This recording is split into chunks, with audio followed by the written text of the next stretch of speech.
Oh, I didn't see you there. I was just drinking my authentic Danish tea, which reminds me of a story.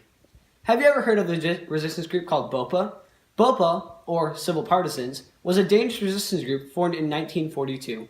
I have a friend here that will tell you all about it.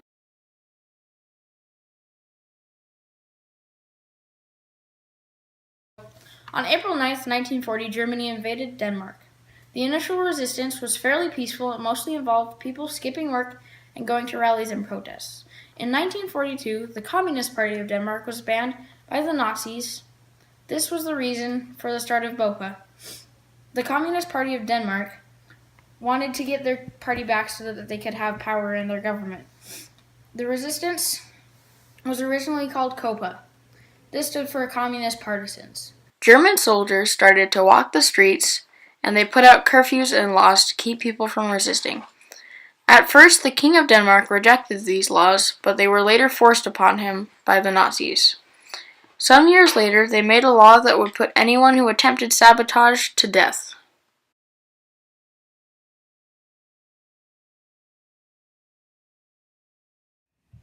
BOPA soon came to over 400 members. Most of them were veterans from the Spanish Civil War. And in 1943, the resistance group became more violent, and more people started to do more sabotage of German vehicles and buildings using whatever they could find. Next, I'll talk about some of their actions. Since there have been so many people in BOPA and so little resources, they could only choose the best fighters for members. So on January 25th, 1943, when a group of students were rejected by the group, they tried to prove themselves. They took a bottle of spirits and set fire to German listening devices at a factory in Hellerup, Denmark. They were immediately accepted into BOPA.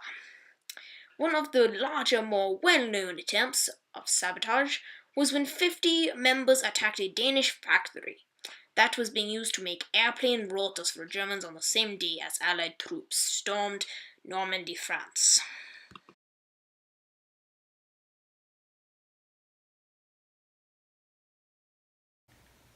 In their time, BOPA didn't have much of an effect on ending German occupation, but it did lift morals of many Danes and inspired them to fight for their freedom.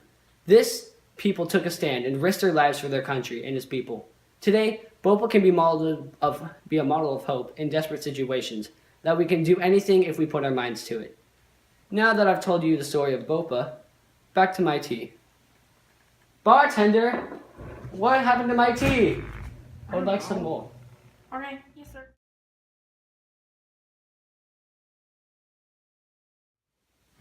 BOPA.